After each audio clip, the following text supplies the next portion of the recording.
کبھی کہیں گے اول و آخر درود شریف. میں کہتا ہوں پورے اسلام میں جس کو حضرت محمد صلی اللہ علیہ وسلم لائے اور جس کی بنیاد قرآن و سنت ہے، میں کہتا ہوں 1400 سال اسلامی تاریخ میں مجھے کوئی حدیث یا اثر دکھاؤ کہ درود ابتدا میں پڑھا گیا. چلو کتنا لمبا چلے جا، آپ کو بھی ہے، آپ کے استاذوں کو بھی ہے، اور بھی مولویوں کو ہے. آج کے لیے نہیں، اگلے سال تفسیر میں آ جاؤ. فاتو برہانکم ان کنتم صادقین. کبھی بھی کسی عمل کے شروع میں درود نہیں ہو سکتا. درود کے لیے الفاظ ہے ثم صلوا علیہ، ثم صلوا علیہ، اذان کے بعد ثم صلوا علیہ. جب دعا مانگتے ہیں الحمدللہ رب العالمین، پھر کہتے ہیں والصلاۃ والسلام یا صلی اللہ علیہ وسلم. اور تمام محدثین نے باب قائم کیے، باب الثناء علی اللہ ثم الصلاۃ علی النبی ثم الدعاء. میرا قصور یہ ہے کہ میں بتا دیتا ہوں.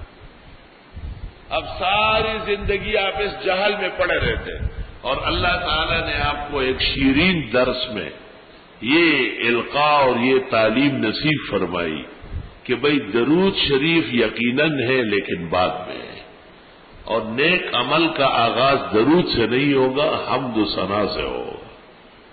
تو آپ کو اللہ کا شکر کرنا چاہیے کہ آپ بڑے دلدل سے بچ گئے.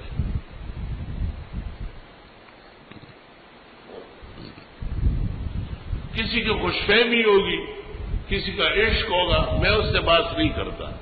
میں تو ان اتبع الا ما یوحی الی، ہم تو وحی کے متبع ہیں، ہم تو دلیل و برہان کے ساتھ چل رہے ہیں. اور دینی دلائل اور براہین کے پیش نظر کوئی عمل اسلام میں نہیں جس کی ابتدا درود شریف سے. آپ قاعدے میں بیٹھتے التحیات للہ والصلوات والطیبات، السلام علیکم ایھا النبی ورحمۃ اللہ وبرکاتہ، السلام علینا وعلی عباد اللہ الصالحین، اشہد ان لا الہ الا اللہ واشہد ان محمدا عبدہ ورسولہ. پھر آپ پڑھتے اللہم صلی علی محمد. ایک کمکل نے مجھے کہا دیکھو ربنا آتنا فی الدنیا سے پہلے درود آ گئے. میں نے کہا دیکھو اس سے پہلے التحیات للہ والصلوات، ثناء خداوندی آ گیا نا. ثنا اور صفات رب العزت کی پہلے ہے پھر درود ہے. اور یہ حدیث میں ہے باقاعدہ، آپ نے فرمایا اذا دعوت فاحمد اللہ، ترمذی شریف، ثم صلی علی النبی ثم صل توطا.